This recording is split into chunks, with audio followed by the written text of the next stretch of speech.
Welcome to the A Minute to Midnight show, folks. And this is Tony coming to you from New Zealand. On with me today, I have from London, England, James Musker. And no, James, you're always very much a favourite when you come on. A lot of people have great things to say about the shows, and I'm really looking forward to this discussion again today on a subject that I said, hey, James, can we discuss this? And a few weeks ago, and you said, sure. So we booked it, and here we are today. So it's great to be chatting, James. Well, thank you very much for having me on again, Tony. And thanks also for all you're doing at A Minute to Midnight and creating the nurturing YouTube channel, which consistently puts out excellent information. So I just wanted to say what a marvelous job you're doing and how much many of us really appreciate all your hard work. So if you want to donate to A Minute to Midnight, do follow the links.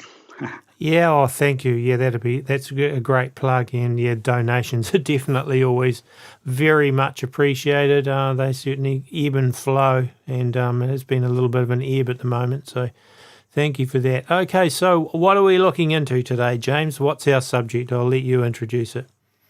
Yeah, we're going to look at global geopolitical positioning first of all, then Agenda 21, Morris Strong, and then finish up on climate change and try to relate all these things so that you can gain an even better understanding on what's going on. You know a lot about these subjects anyway, but hopefully you can find out something new. And climate change is quite a tough subject to cover. Yeah, well, I always learn stuff from you on these things, so I'm looking forward to it. Well, yeah, thanks. I was recently having a really good discussion with a friend of mine and who's very knowledgeable. She's very knowledgeable on world affairs. And we were talking about how the various blocs are fighting it out on the world stage and how it's America versus Russia versus China and Europe and the rest of the world for global supremacy. And although this is what seemingly seems to be happening on the surface, and this is the mainstream view, I believe that this is not quite what's going on. And you end up getting a lot of difficulties if you're standing with that view in mind, looking at the sort of global machinations. So I believe it's completely contrived and a manufactured event. And it costs lots of money and vast amounts of diplomacy and extra work for the hidden government. But I can tell you that it isn't really America versus China versus Russia and the rest of the world, because they're all in it together at the very top. The tug of war global scenario is manipulated by them. It looks like the countries and political ideologies are battling it out for supremacy. And yes, the countries are semi-autonomous and they do things nationalistically. And so, yes, it can seem to work counter to each other sometimes with what they're doing. But the decisions that really matter at the very top, they're run by the same small, tiny group, and it's all manipulation. So, for example, the cryptocracy, what I call the cryptocracy, the hidden government, outsource the jobs from America to China and move the entire industrial base from the US so that they could create the massive profits which the cryptocracy want. Obviously, there are lower wages in China, less regulations, all of which seems to make greater profits. And as global supply chains are developed, the power of that group seemingly becomes more fragmented. But again, when it really matters, they are all in it together in the same position and they all have the power. The Cold War is another example. Yes, it happened and people were killed and died and all the rest of it. And it cost a lot of money in terms of capital and effort to keep going. But really, it was a contrivance, a piece of theatre designed to create many opportunities for the hidden few to take advantage of. It's really interesting. Sorry, just to interrupt for a second. You mentioning the move of everything manufacturing that went to China. Now we're really seeing what that means when you have this coronavirus, when all of a sudden manufacturing is without China on full steam ahead. everything starts to break down in terms of what's manufactured.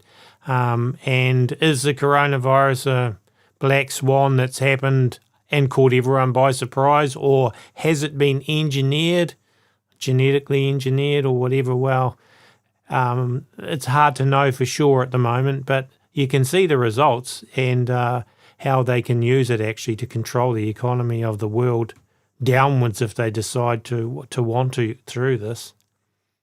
Yes, well, yes, that's a great point to make, Tony, about the coronavirus. I'm not sure, but my position default would be is that it is the hidden government, but we'll find out.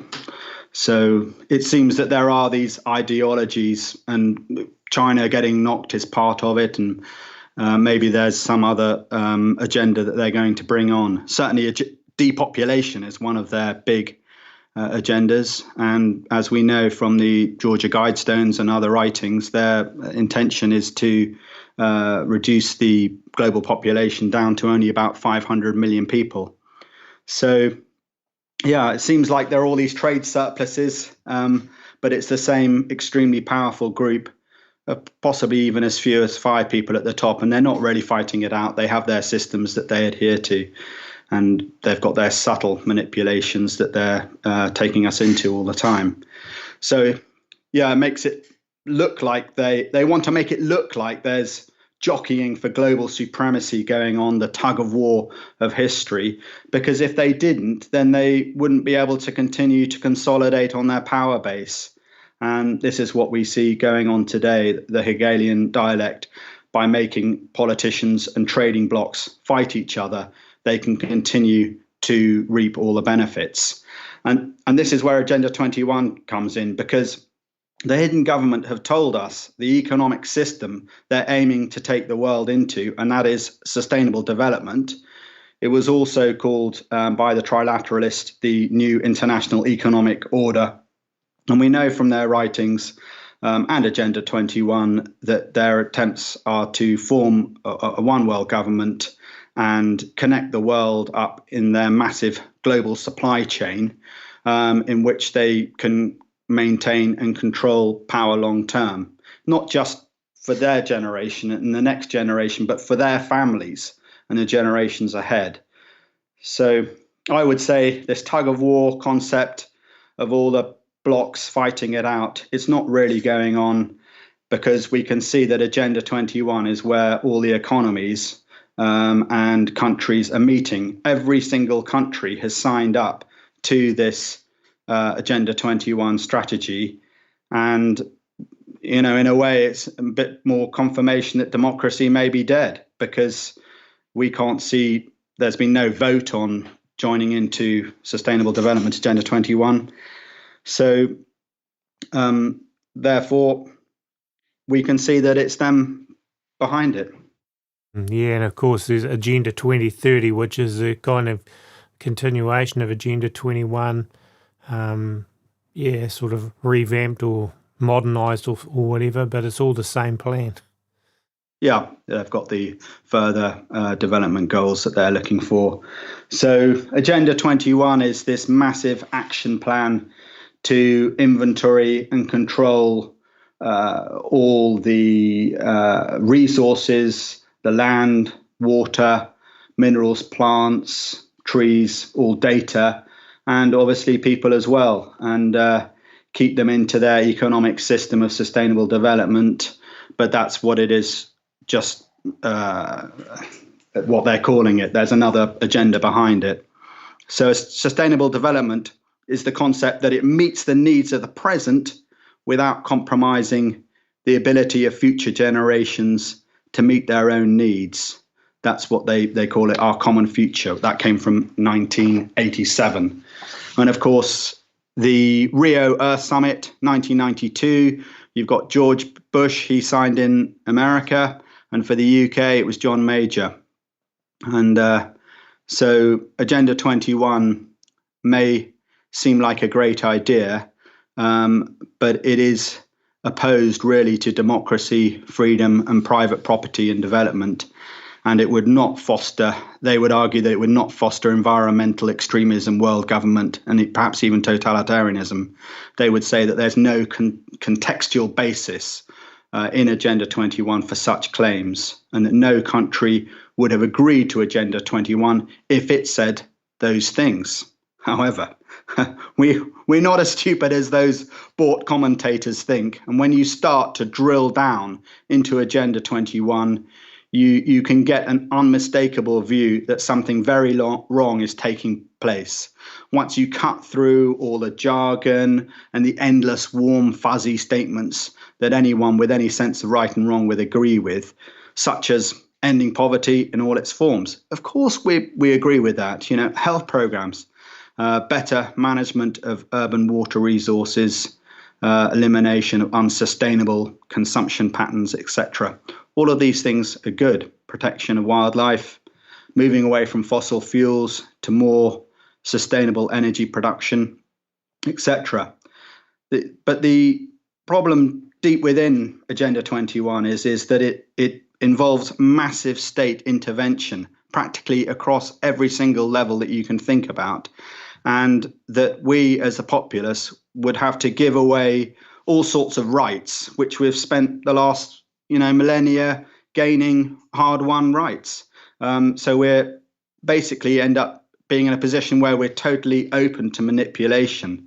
And one example are property rights, where in the global biodiversity assessment, which is the add-on part to Agenda 21, it basically states that they'll be using these usufruct laws to license property and make the land values worthless.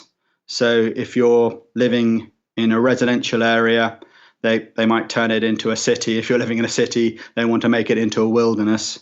So they'll be able to tell you where to live. And I was thinking this might be really bad news with the outbreak of viruses, because if you're all jam-packed in cities, the illnesses can spread even quicker. So, yeah, we can see. Yep. Yeah. The usufruct laws is a Roman concept. It goes back to there where the user or usus of the property is allowed to create a return and enjoy its fructus, but only according to the license which has been granted by the legal owner. And so this is one of the ways in which they can take away land, which is eventually their end goal by the end of this century. So there are some good books out there on this subject. For example, you've got Rosa Corey's book, Behind the Green Mask. And I'm just going to quote, she says, just to conclude this part, that in a nutshell, the plan, Agenda 21, calls for governments to take control of all land use and not leave any of the decision-making in the hands of private property owners. So that's a takeover, isn't it? It is, yeah. Yeah. And it becomes even more transparent when one looks at the history of it. So we can look at that as well. Yeah, I think there's been a case recently in New Zealand where someone with a whole bunch of land bordering on a forest, that the land wasn't being used. The state's taken it over and declared it some kind of a heritage zone or something like that. It's like, I'm not sure of the actual details because I've heard that secondhand, but it's like, okay, so that's just how it works, really, even though they've owned the land for a long, long time. The state decides they want to turn it into something. There's not much you can do about it. Yes, and they will use taxes as well and state licenses to get themselves where they want. Yeah. So up until the sort of mid-60s, the plan of the cryptocracy was to use materialism to grow the world economy and slowly take it over in that manner. But when the Club of Rome, which was founded in 1968, when that started, they were given the job of trying to form the next strategy ahead. And so that Club of Rome is a think tank started in Italy by Aurelio Pecchi in 1968. He was an Italian industrialist. He made Fiat cars, and they wrote several publications, and the one I'm going to quote from now is from the First Global Revolution. Chapter is the vacuum chapter, page 75. And this really is a smoking gun. It's almost impossible to debunk. So they were talking about how they were going to find a way forward for the hidden government.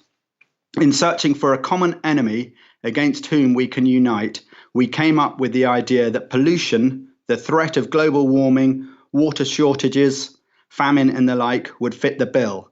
In their totality and their interactions, these phenomena do constitute a common threat which must be confronted by everyone together.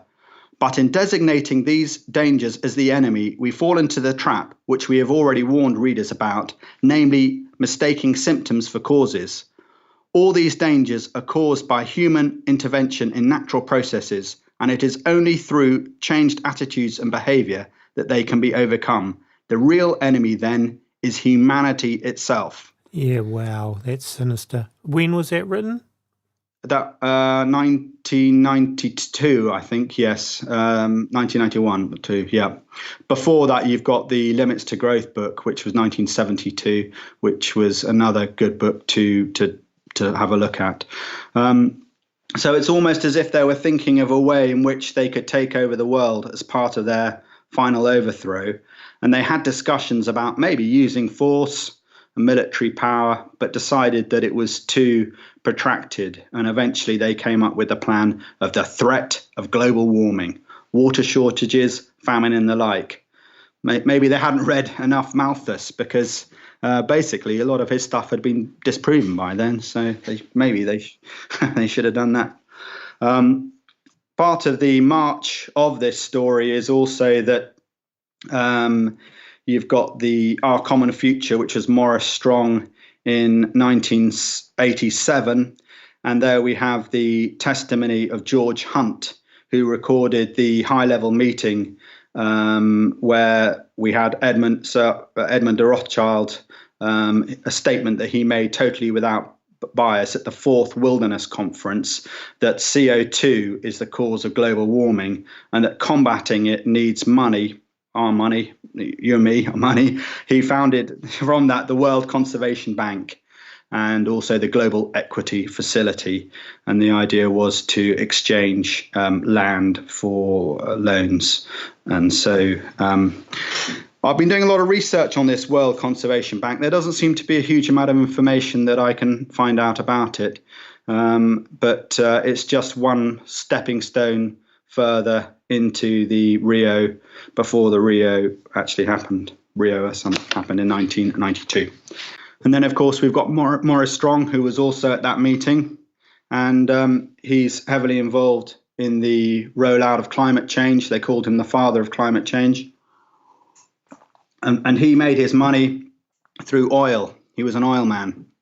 And he started working in oil at age 19 in Calgary, Alberta. And this is significant because later on, he became a big-time environmentalist. And some people from the left they find this too incredible to believe that someone who was an oil man would eventually start an environmental crusade.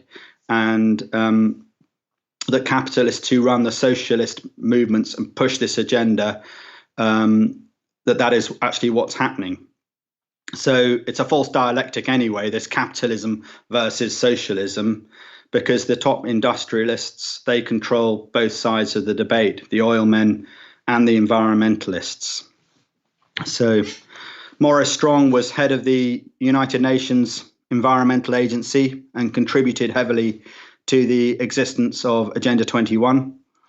And that's really a political agenda which allows the elite really to raise taxes, and we've already discussed Agenda 21. But he rose quickly through the ranks, despite the fact that he had very little experience and absolutely no education regarding anything he presented. And in the end, he got caught taking a bribe and retired to China. And basically, he was running from the law. During the research for our discussion, Tony, I found an interesting Guardian article where there's an interview with Maurice Strong on climate. It's called Bilderberg and Population Control. And one of the things that he mentioned is, in answer to the question whether he's involved in a kind of conspiracy, he says, "I think it exaggerates my influence, my power, and my intention. Anyone who wants to look at the record over the years can see I've been subjected to that kind of criticism, but I've always made it clear that I do not believe that global governance is either necessary or feasible. What I do believe is that we need a system of global governance through which nations can cooperate and deal with issues they cannot deal with alone." Maybe that statement. Yeah. So basically he says, I don't believe in global government, but I believe in global governance. It is a fiasco. Yeah. Oh, that's a joke, isn't it? Yeah, he qualifies it a little bit. And this is where the climate change agenda is so incredibly potent, because obviously it's transnational, and it's the only way that they can force us into their economic systems. The New World Order is about economy. I think it's possibly more economic than political. Interesting too with Maurice Strong. Of course, he was basically a Luciferian, and had a New Age centre on his ranch or farm, which was massive. And yes, especially with today's, how they're trying to get rid of all the cows and everything. It was like, I think he had masses of stock on his masses of land and in his New Age centre. Yes, it's Bakker in Bakker. Yes, he really was up there with links to Lindisfarne, and he was pushing this New World sort of green pantheistic religion concept, because the elite, they understand the subtleties of the human mind and condition. They understand religion, and all the time they're pushing us into materialism, and that's not true, but they know that there's something else, and that's why often these top illuminists do have links into religion. And obviously Maurice Strong is a very good example. He was a new ager. Yeah, definitely, totally. And of course then it leads us to the Earth Charter. Yes, this is the more religious side of the Agenda 21, because it's not enough for them to create an economic and political system. They also need to create a religious system. And the Earth Charter is an ethical framework that they have been building up for creating a just, sustainable and peaceful global society in the 21st century. So it seeks to inspire all people with a sense of global interdependence and shared responsibility, that sort of thing. And the whole human family concept, the brotherhood of man, the Gaian, the Earth Mother worship concepts are all something that they're keen to promote. Transhumanism and technocracy. In fact, most of the areas that the hidden government really are interested in can be quickly summarized in only about 5 sort of words. The 5 areas that basically they can that they're interested in is Darwinism, global governance, single economy, depopulation, and technocracy and transhumanism. Those are the main areas that they're pushing all the time through their subtle programming, through films and everything else. So on the one hand, you've got this Agenda 21, which on its surface seems like an environmentalist's dream and a really good idea. Agenda 21 will take away all of the problems of the environment that we've got, or the pollution, and create a global future that really is utopian. But on the other side to this, at the same time, it would mean that a lot of the rights that we have will be taken away, and the hidden government would have all the control and power. And so this, for me, is one of the most important things going on at the moment. Agenda 21. It's not so much Brexit and Trump's impeachment. It's really the slow and imperceptible rollout of the Agenda 21 that we can see. So how are they going to get us there? This is one of the big questions. How can they make Agenda 21 work? And that is through climate change. So yeah, and boy, we really saw that ramping up in 2019. That's for sure. You know, it really hit the forefront. Absolutely. We've got lots of academics coming out who are really just crazily pushing the envelope in this. We've got even one saying that we should let the human race become extinct, and the planet would then be fine. He could be the first one to be extinct. Oh yes, well they live in Cambridge. They're called Patricia McCormack. Yeah, we don't mean to be harmful to her. We just mean to win the argument that this is not acceptable to be putting out true books and academic information that states that humans should be extinct just to save the planet. It's absolutely crazy. It is.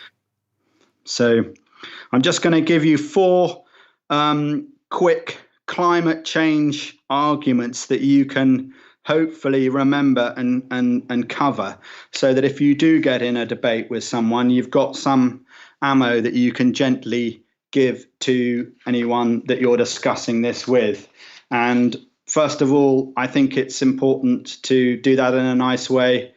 And so number 1 is the percentage of the atmosphere which has carbon dioxide in it's quite minuscule. They talk about 400 parts per million, which is really a way of saying 0.04%.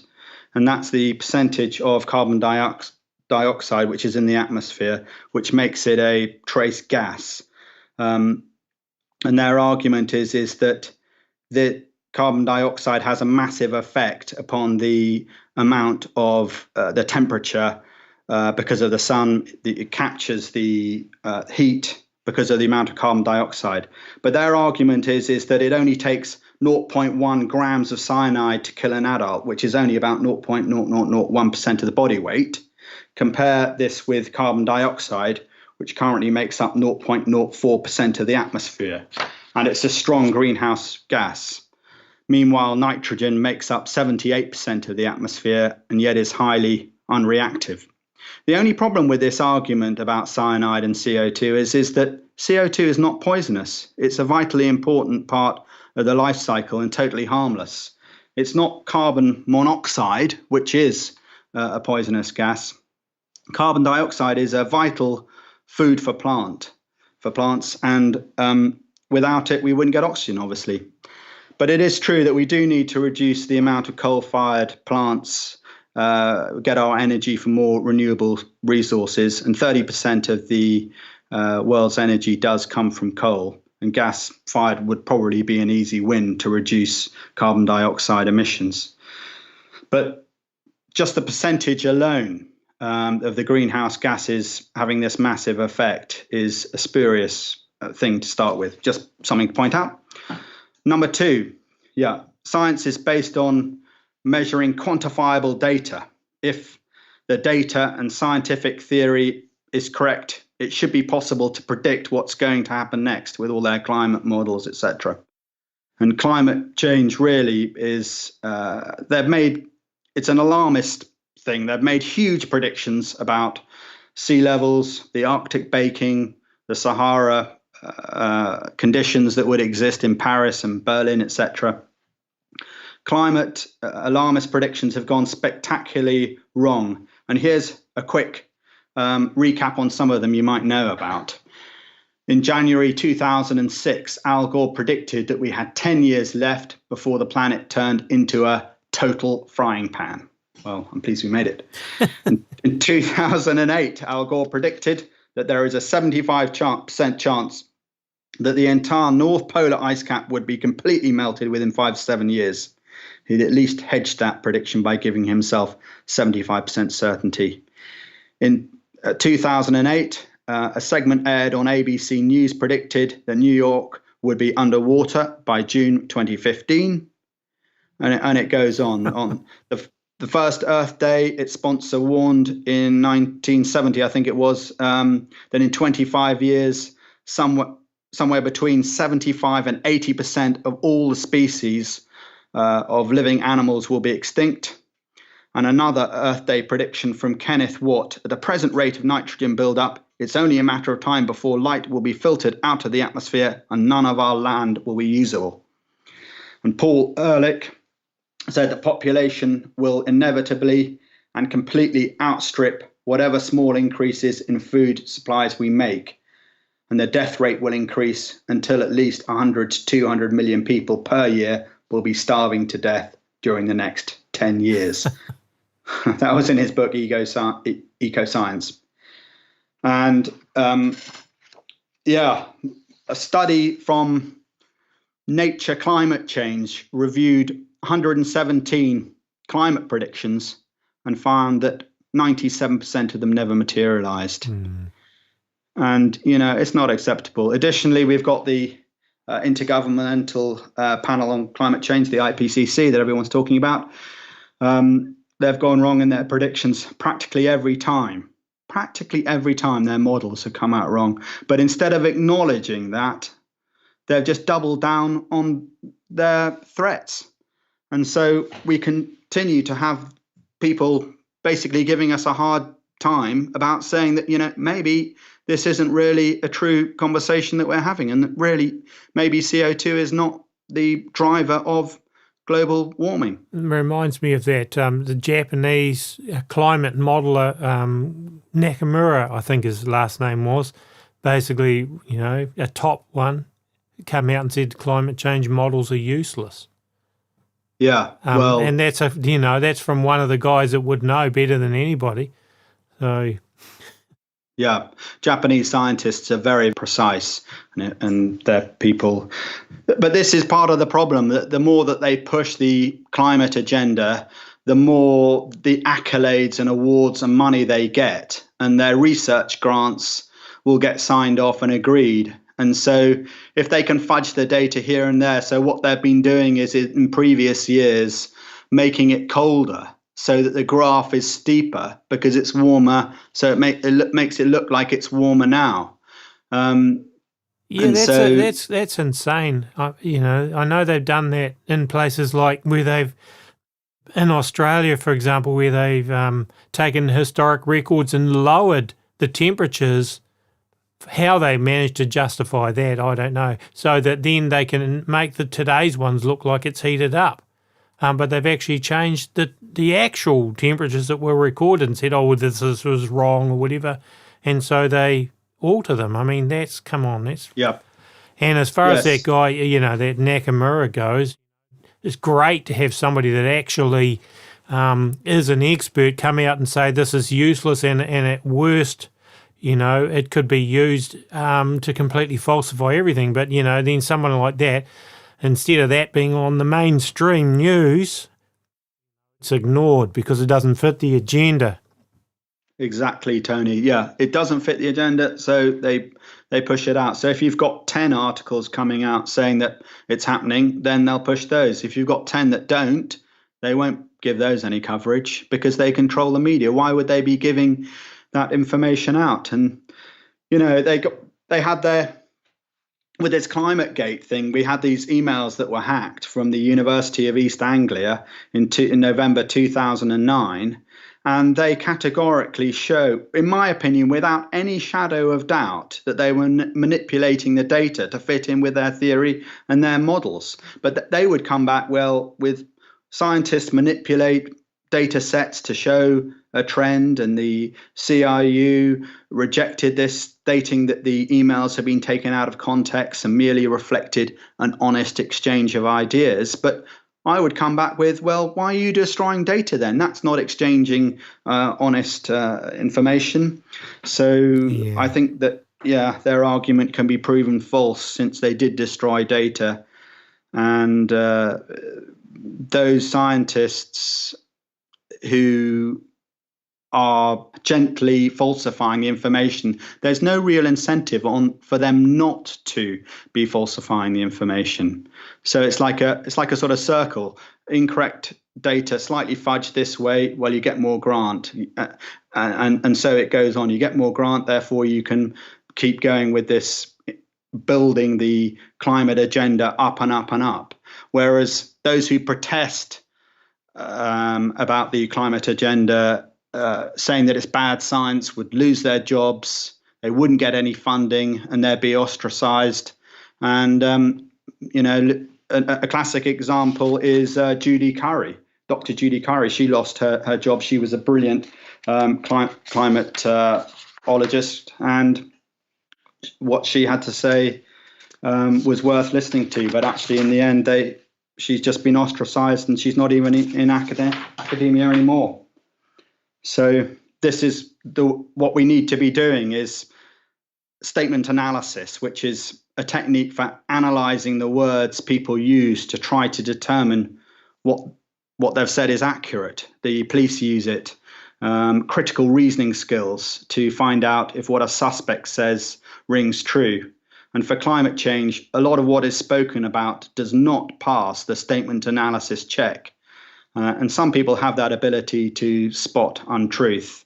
And if you're a believer in the climate story, then I challenge you to get more rigorous with your statement analysis skills and more skeptical with your reading on scientific papers covering climate change, because you will notice that there are all sorts of people who are lying about this for their own ends. And it starts right at the very top with Al Gore. And it's not at the end of the day about science, it's about politics. And so I think, and of course he's made millions of dollars out of this, out of his books and all his climate change hysteria. He's become richer and richer out of it. Absolutely. So if we all give him lots of money, it'll be brilliant because the planet won't be polluted and we'll live happily ever after. Sorry, a bit flippant, but you know what I mean? It's, He doesn't do as he says either, because he has that mansion right on the coast in Montecito in California, I think it is. I think he bought it for a cool 8.8 million US. So he's doing all right. But if you're an Illuminati, money isn't really that much of an issue, is it? So, we need to be careful that we're not being led up the garden path to a conclusion that's not actually our own. Yeah. And scientists can be incentivized to support a theory. It doesn't necessarily mean that they're conspirators, but they have an incentive to falsify data gently here and there. And who's going to pick up on it? No one.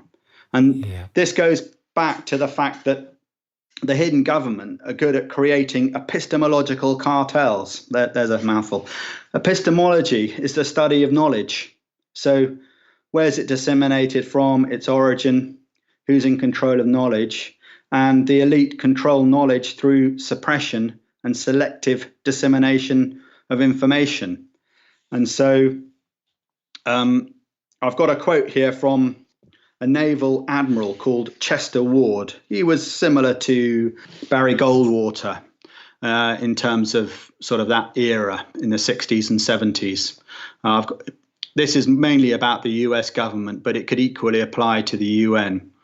Once the ruling members of the CFR have decided that the US government should adopt a particular policy, the very substantial research facilities of the CFR are put to work to develop arguments, intellectual and emotional, to support the new policy and to confound and discredit intellectually and politically any opposition.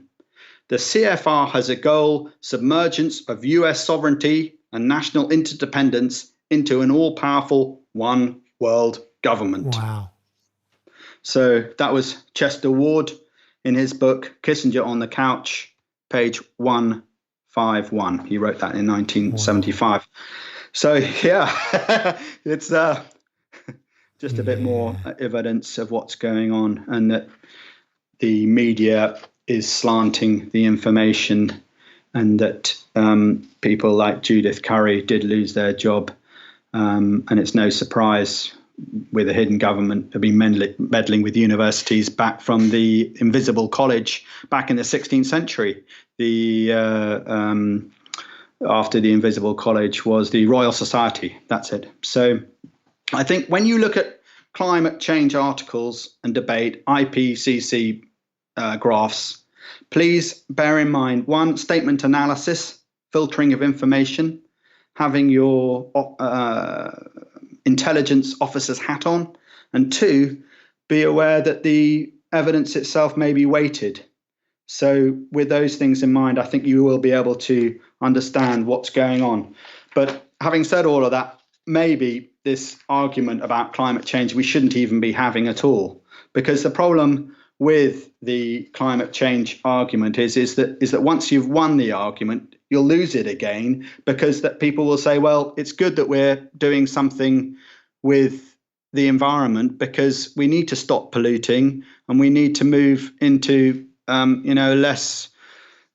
be less in a rush as capitalism is. So that's you lose the argument again once you've won it.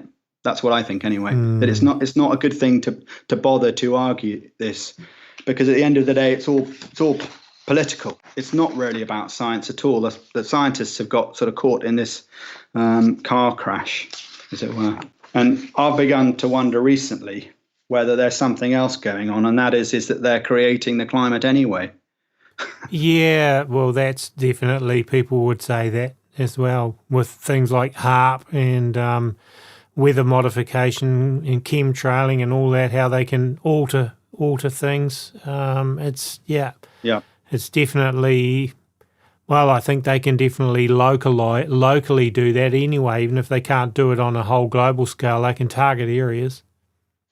Yes, I was just wondering about that 9/11 energy-directed weapon that put on a satellite in space. It's conspiracy theory, so we don't have much evidence for that. But obviously, we do know from Judy Wood's book that energy-directed weapons were almost certainly used on the World Trade Center towers. So there we go. But I don't want to be too dogmatic on that, but just chucking that out there, that maybe this whole climate change thing is being modified by them and the deep state. They've done it before. They did it in Vietnam, Operation Popeye it was called. Kissinger signed it off.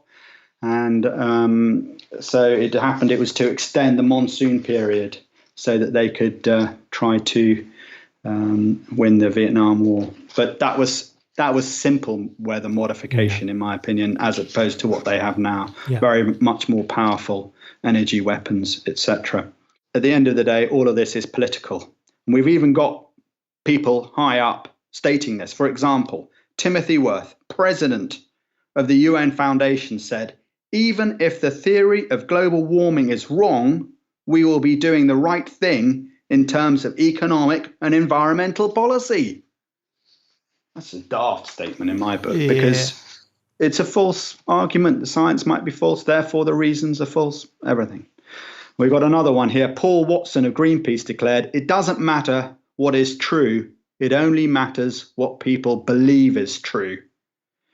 And so this is why they have to keep beating on the what I call the environmentalist drum. I mention it in the book.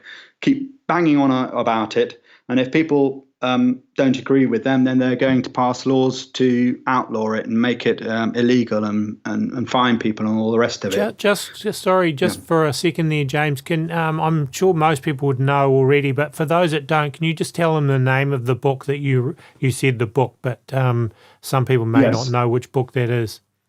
Yes, sure. It's called The New World Religion and the Beliefs of the Elite, and it's on Amazon. And it's in paperback and Kindle format. So, yeah, please do buy it. It's there, and it covers all sorts of issues like this. It does touch upon climate change. It's a New World Order book, and it goes into the religious aspect of Agenda 21 and the rollout of the sort of green Gaian religion. And it's definitely a must-have for anybody that studies this kind of stuff, I can tell you. It's a brilliant book. So, yeah, I would encourage people to buy it. Okay, carry on, sorry. Yeah, no problem. Yeah, no. I've just got a little bit of a mission for you. If you want to take me up on this slightly left field idea, but you might find of interest, and that is to go and find someone who's quite old, maybe in their 80s, 70s, 80s, 90s, 100, as old as you can, an old farmer, and have a chat to him about climate. See what he's saying. Ask them if it's got hotter or colder, or if the weather has changed. I'd be really interested to find, it's not very scientific, I know, but I'll bet you he'll come back saying, no, the weather's actually warmer or colder than it is now. So I would say that he'd just say, it's just different. But I have had that conversation with one or two friends of mine, so old boys, and they're interesting in themselves. So there's a little mission for you to go and do. Yeah, I think it's interesting, even from my own perspective. I look at it and think it's become sort of similar to the 1970s, the climate again, in some ways, the way I look at it. So that's not scientific. That's just thinking, wow, the hot days and the cold ones and all that, those extremes were there then. So yeah, it's just weather, isn't it? Yeah. I mean, really the climate the climate changes. It has done, for millennia, but it's the sun that drives it, the climate change, and not all these other things. And, that's a whole other argument you could spend ages and ages on. But potentially, things are heading towards even a grand solar minimum where it's going to get colder over the next period of time. And but it's all happened before, and it's not to do with man-made climate change. It's the sun that drives it. Yes, it is the sun. It's not CO2. So we need to be having this debate, but it's terribly difficult to have because it's become so politicized, because they have to keep on banging on about climate change so that Agenda 21 makes sense. Because if you take away the pillar of climate change, Agenda 21 will fall over. You won't have to have smart meters in your home. You won't need to have the sort of Internet of Things being rolled out. You won't be able to get people off the land into the big cities, as it states, and all the rest of it. So it's very, very important to them to push the climate change agenda as much as possible. And eventually they're going to make a kind of religion out of it as well, taking us into Agenda 21 sustainable development. So that's what it does kind of say there, reading between the lines. But a lot of people seem to still want to fight this agenda. Well, we're fighting the agenda. I don't think this is an argument we can win again. So we'll just see how things pan out. Yeah. So there we go, Tony. Do you want me to mention about Streatham, or shall I leave that? Yep, go for it. Yeah, we had this strange event that happened on the 2nd of February 2020 in London, where we had this Muslim so-called jihadist called Sudesh Arman went around and he stabbed 2 people, and then there was a shot fired. They killed him, and he was pretended to be wearing a hoax suicide vest. But I found the dates to be highly suspicious.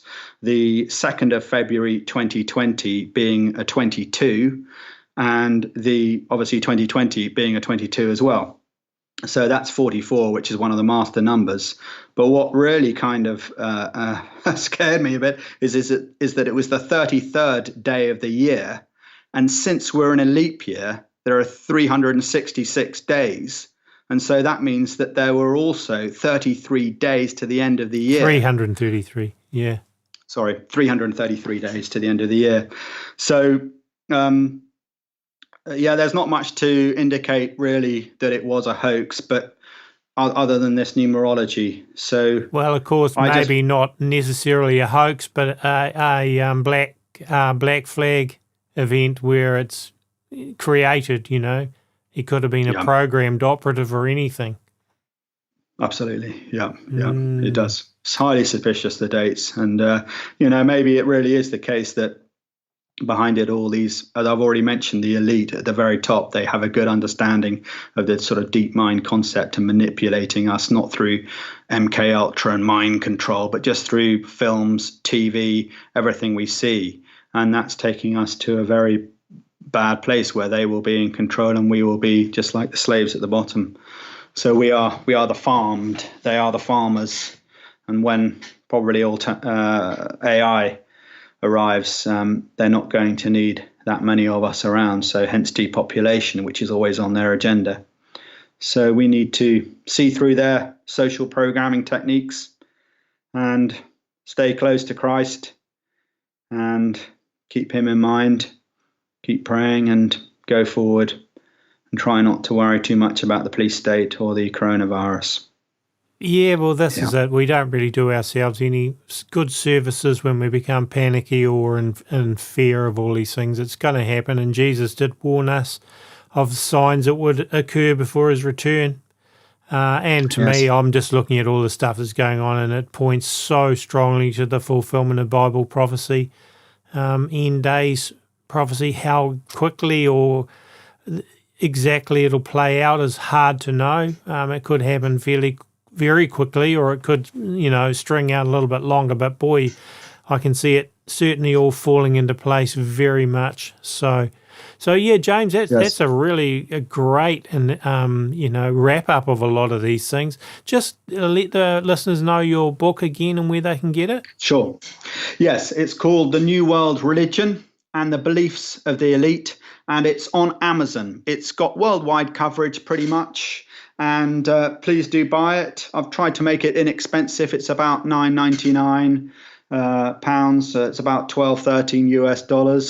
So do buy it. It covers all of these sorts of areas. It's quite wide reaching, and there are lots of rabbit tunnels that you can go down, just start researching this and that it kind of introduces you to. So I've tried to make it a sort of catch-all book as well. So you'll enjoy that, I think, yeah. Well, I've got it obviously as a PDF file and also a hard copy of the book, and it's a great reference, fantastic reference. And like you say, there are so many additional things in there that you add as references that could be looked into further or as much as people want. So it's a real great kind of encyclopedia of the New World Order in many ways.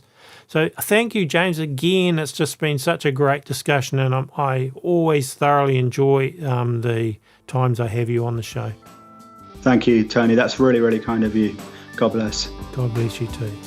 Folks, don't forget to hit the like button on this, and make sure you're subscribed to our YouTube channel and our iTunes channel, and also following our website, imminent-to-midnight.com.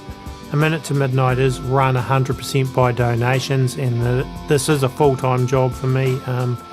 It's a lot of work. I do really appreciate it when people support with donations.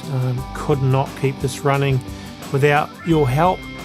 So you can donate at the website imminent-to-midnight.com, and that would be greatly appreciated.